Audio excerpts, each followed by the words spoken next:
একবার বানিয়ে ফেলো ভুনা চিকেন, রাতটা কিন্তু জমে যাবে। পরোটা দিয়ে ডিনারে বসে পড়বে খেতে, সন্ধ্যেবেলা বানাবে, রাতের বেলা খেয়ে নেবে।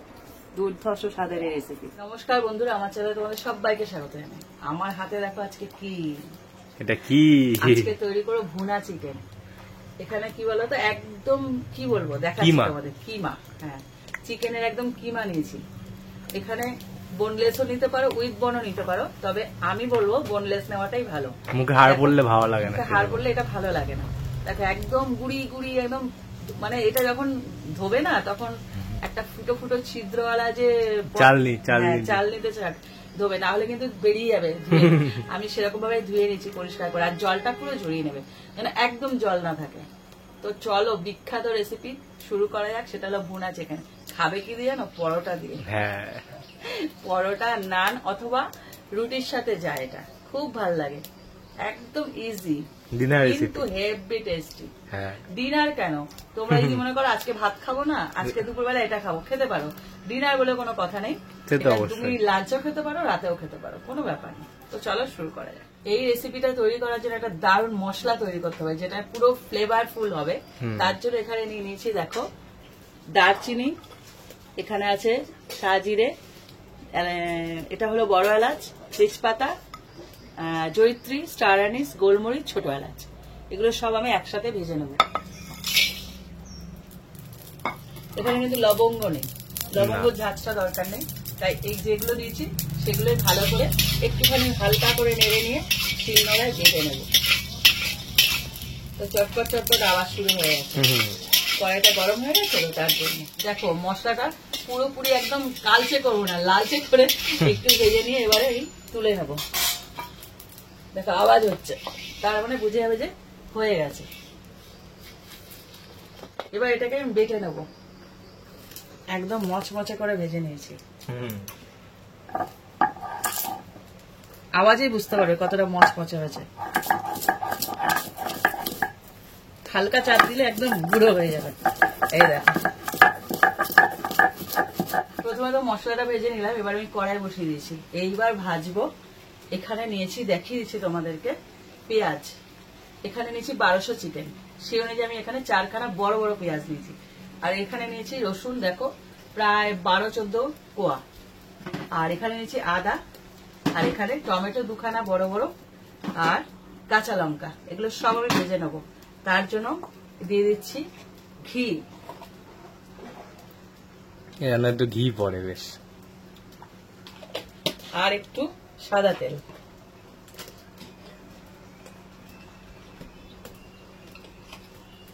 এই দুটো দিয়ে একসাথে ভাজবো। এবার সমস্ত যেগুলো নিয়েছি উপকরণ সব আমি দিয়ে দেবো। ঘি আছে তো, খুব বেশি গরম করতে হবে না, শুধু ফ্লেভারটা দেখবে যখন আমি ভাজবো। ঘি বেশ তাড়াতাড়ি গরম হয় না? হ্যাঁ, ঘি বেশি তাড়াতাড়ি গরম হয়, খুব সুন্দর একটা গন্ধ দেবে। মেন এই যে মশলাটা, এটাই কিন্তু মেন। এই ভুনা চিকেনের মশলা যেটা, দেখো এখনই শুরু হয়ে গেছে গন্ধ। এই গন্ধটার সঙ্গে ও খুব পরিচিত, অবশ্যই মজা আজকে আমার। দিয়ে দিচ্ছি রসুন, সব গোটা গোটা, টমেটো, আদা, আর যাচ্ছে কাঁচা লঙ্কা। এগুলো সব কটাকে আমি ভালো করে ভেজে নেব। এখানে কি বলতো, এই যে মশলাটা রেডি করলাম না, এটাতেই পুরো স্বাদটাকে টানবে। সব মিলে না একটা কি অপূর্ব যে রেসিপি, না বানালে বুঝতে পারবে না, এত সুন্দর খেতে। তো এটাকে আমি ভেজে নিই, এটা পুরোপুরি ভেজে নিয়েছি। এবার এটাকে নামিয়ে ফেলবো। দেখো পুরো কালার চেঞ্জ হয়ে গেছে। রান্নাটা খুব সহজ, কিন্তু মন দিয়ে করতে হবে। রান্নাটা সোজা, কিন্তু টেকনিকটা আলাদা। এবার এটাকে ঢেলে নেবো। এটা পুরো ঠান্ডা করতে হবে, কিন্তু এটাকে আবার বাটতে হবে। তোমরা এটা মিক্সিতে বেটে নিও, আমি এখানে পাটায় বাটবো শিলনোড়াতে। এটাকে পুরো ঠান্ডা করতে হবে, ঠান্ডা করে তারপরে বাটবো। তো বিলিয়ে দিই, এই কড়াইটাকে বসিয়ে দিলাম, এর মধ্যে দিয়ে দিচ্ছি সাদা তেল। এবার চিকেনটাকে ভাজবো। আর চিকেনটা যখন ভাজবো না, চিকেন থেকে কিন্তু অনেকটা জল বেরোবে, ঘাবড়ে যাবে না। চিকেনের জল পুরো শুকিয়ে লাল লাল হয়ে ভাজা হয়ে যাবে। এর আগে আমি ঘি আর সাদা তেল দিয়ে এই মশলাগুলো ভাজলাম, মানে পেঁয়াজ, টমেটো এগুলো, কিন্তু চিকেনটা এখন ভাজবো তখন সাদা তেলেই ভাজবো। তেলটা একটু গরম করে নিয়েছি, এবার আমি চিকেন গুলো দিয়ে দেবো। চিকেনটা বারবার বলছি, চিকেনে না একদম জল না থাকে, জলটা পুরো ঝরিয়ে নেবে ধোয়ার পর। এমনি চিকেন থেকে জল ছাড়ে। হ্যাঁ,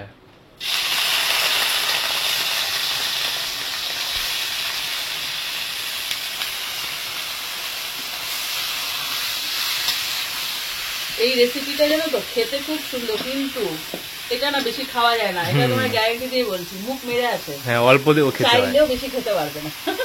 দেখো কত জল বেরিয়েছে, বললাম না চিকেন থেকে জল ছাড়বে, কিন্তু এই জলটা কি বলতো ভাজতে ভাজতে পুরো শুকিয়ে ফেলবে। হ্যাঁ, ততক্ষণ অব্দি ভাজবে যতক্ষণ না জলটা পুরো শুকাচ্ছে, কারণ এটা পুরো ড্রাই রেসিপি, একদম ড্রাই, এর মধ্যে কোনো জলের কোনো ফাংশনই নেই। হ্যাঁ, চিকেন থেকে যেটুকু জল বেরোবে গায়ে মাখামাখাও হয় না, পুরো ড্রাই, পুরো ড্রাই। হ্যাঁ, চিকেনটাকে দেখো অনেকটা ভাজা হয়ে এসছে, এই দেখো পুরো শুকনো হয়ে গেছে, পুরো শুকিয়ে গেছে। আর এইদিকে আমার যে ভেজেছিলাম ঘিয়ের মধ্যে, ওগুলো অনেকটা একদমই ঠান্ডা হয়ে গেছে বলতে গেলে। এবার এটাকে পুরো নিয়ে নেব, এটাকে বেটে নিতে হবে, তবে তো স্বাদ বাড়বে নাকি? হ্যাঁ, একদম হালকা বাটলেই হয়ে যাবে, একদম ভেজে তো নরম হয়ে গেছে। হ্যাঁ, এই দেখো, আর মশলা বাটা ছিল তো ওই ফ্লেভারটাও আসছে সাথে। এই দেখো এরকম হালকা চাপ দিলেই এটা বাটা হয়ে যাবে। তোমরা মিক্স করো, এত কষ্ট করতে হবে না। শুকিয়ে এসছে আর আমার বাটাও রেডি হয়ে গেছে। এবার এগুলোকে তুলে নেবো, এটা মিক্সিতে করলে না একদম মিহি পেস্ট হবে, যেহেতু শিলনোড়া একটু খিচ আছে, কিন্তু তার জন্য কোনো স্বাদের তফাৎ হবে না। এই অবধি চাটনি ছিল, এবারে রান্না শুরু নাকি? হ্যাঁ, এবার এখান থেকে তুলে সোজা এখানে ডাইরেক্ট চলে যাবে। হ্যাঁ, আমার হাত ল্যাটা প্যাটা হয়ে গেছে। হাত ধুয়ে নিয়েছি, হাত তো পুরো ঘি, এর মধ্যে তো ঘি রয়েছে, যার জন্য একদম হাত একদম ল্যাটা প্যাটা হয়ে গেছে। এই যে মশলাটা দিলাম, এবারে আমি সমস্ত বাকি মশলাগুলো দিয়ে দেবো। প্রথমেই যাবে রোজ ওয়াটার, গোলাপ জল, যেটা একদম খুব সুন্দর একটা ফ্লেভার দেবে। হ্যাঁ, বেশি দিও না কিন্তু, তাহলে এমনি মুখ বেড়ে যায়, এটা খাওয়া যায় না, বেশি খাওয়াও যায় না, খেতে পারবে না। এবার দিয়ে দিচ্ছি লবণ। লবণটা এটা কিন্তু এক ফোঁটা জল পড়বে না, সেই আন্দাজে লবণটা দিতে হবে।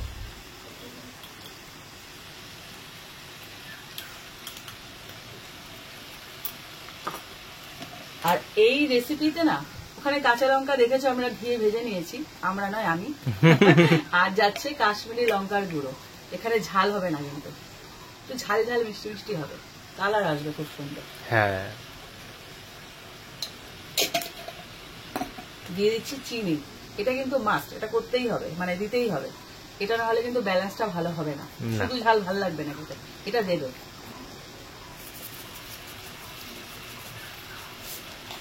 এইবার শুধু মেশানোর পালা, আর মশলা কিন্তু এখন যাবে না, পরে। বানানো মশলাটা, হ্যাঁ বানানো, প্রথমেই যে মশলাটা ভেজে গুঁড়ো করে নিলাম ওইটা। এবার এটাকে ভালো করে নাড়াচাড়া করবো, একটু নেড়ে নিই, তারপরে একটু হলুদ দেবো, সামান্য, না দেওয়ার মতো, একদম অল্প। আগে এটাকে কষিয়ে নিই, দেখো কিছুক্ষণ কষিয়ে নিয়েছি, এবার দিচ্ছি একদম অল্প হলুদ, একদম নামমাত্র, মনের সান্ত্বনা, হালকা কালার দেওয়ার জন্য, মনের সান্ত্বনা নয়। এবার এটাকে ভালো করে মিশিয়ে দেবো, মানে পুরো যে তরকারির যে হলুদ ওরকম হবে না, হালকা হলুদ ভাব আসবে, যেমন কেশর দিলে যেমন হালকা একটা হলুদের ব্যাপার আসে না, এবার এটাকে ভালো করে সমানে কষাতে থাকবো। চিকেন কিন্তু ভাজা হয়েই গেছে, এবার শুধু মেশানোর পালা। কি যে খেতে, আর পরোটার সাথে সবচেয়ে ভালো লাগে এটা খেতে, রুটির সাথেও যায়, তবে নান পরোটা এগুলো দিয়ে বেশি ভালো লাগে খেতে। এবার এইটা কি বলতো, একদম তো জল পড়বে না, সমানে কিন্তু নাড়তে থাকবে, এটা মানে মাখা মাখা একটা ব্যাপার চলে আসবে, নাড়তে নাড়তে নাড়তে কাই কাই হয়ে যাবে, হয় না মাখা মাখা ওরকম একটা ব্যাপার। যখন এই চিকেনটাকে কষাবে মশলার সাথে, ফ্লেমটাকে দেখা একদম লো রেখেছে, একদম কমে, একটা মাত্র কাঠ জ্বলছে, একটা কাঠ জ্বলছে, হ্যাঁ, মানে একদম টিপ টিপ করে বাতি জ্বলছে যেন। এইবার দিয়েছি মশলাটা, এই মশলাটা মেন। আর প্রথমে যে ঘিয়ে ভেজে নিয়েছি, এই দুটো কম্বিনেশনে এই রেসিপির টেস্টটাকে একদম চূড়ান্ত পর্যায়ে নিয়ে যায়, তাই যেটা টেস্ট যাকে বলে আর কি। এবার দিয়ে দিচ্ছি মশলাটা, এটারই বাকি ছিল। হ্যাঁ, মিস করবে না কিন্তু, এখানে যা যা দিচ্ছি সব দেবে, খেয়ে দেখো তবে তো স্বাদ আসবে। না কমেন্ট করে থাকতে পারবে না খাওয়ার পর। আর যারা খেয়েছে তারা তো জানে। ভালো করে উপর নিচ করে মিশিয়ে দেবো। ভুনা চিকেন করলে আশেপাশে সবাই জেনে যায়, এত সুন্দর গন্ধ বেরোবে। সে তো বটে। একদম যখন করবে নিজেরাই বুঝতে পারবে যে এই রেসিপিটা এত সুন্দর ফ্লেভার।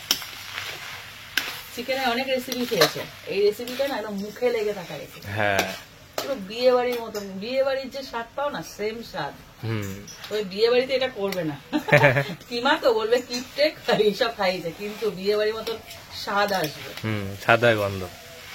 দেখো তৈরি হয়ে গেল ভুনা চিকেন। এই দেখো একদম দারুণ ভাবে, এক ফোঁটা জল নেই, এদিকে মাখা মাখা, এদিকে খুব সুন্দর একটা গন্ধ ছেড়েছে। এইটার মজা কি বলতো, টেস্ট প্লাস ফ্লেভার। হ্যাঁ, এই দুটো জিনিসে ভুনা চিকেন পরোটার সাথে ও তুমি যতই চাও বেশি খেতে পারবে না, অল্প অল্প নেবে, একটু পরোটা ছিড়বে, খেয়ে নেবে। আমি তোমাদের একটা বুদ্ধি দিচ্ছি, যখন মনে হবে অনেকজন অতিথি এসছে, আমি না আবার বুদ্ধিদাতা গণে জানো তো? যখন দেখবে অনেকজন অতিথি এসছে, তখন কি করবে বলতো, এরকম 1 কেজি চিকেন আনবে, এরকম কিমা করে। তুমি দেখো কতজনকে খাওয়াতে পারো, অনেকজনকে খাওয়ানো, অনেকজনকে খাওয়াতে পারবে, সাথে একটু পরোটা করে দেবে, ব্যাস। কেউ বলবে মারাত্মক হয়েছে। খেয়ে কিন্তু সুখ্যাতি না করে যাবে না। প্রথম কথা টেস্ট মুখে লেগে থাকবে, কিন্তু বেশি খাবে না। হ্যাঁ, এটা কিন্তু সুবুদ্ধি দিলাম, বদবুদ্ধি নয় কিন্তু। তো রেসিপিটা এখানে শেষ করলাম। আজকের রেসিপিটা শেয়ার করো আর বানিয়ে আমায় কমেন্ট করো। ভালো লাগলে লাইক দিও, আর এরকম আরো রেসিপি পেতে আমার চ্যানেলটা সাবস্ক্রাইব করে দিও। তো আজকের মতন টাটা।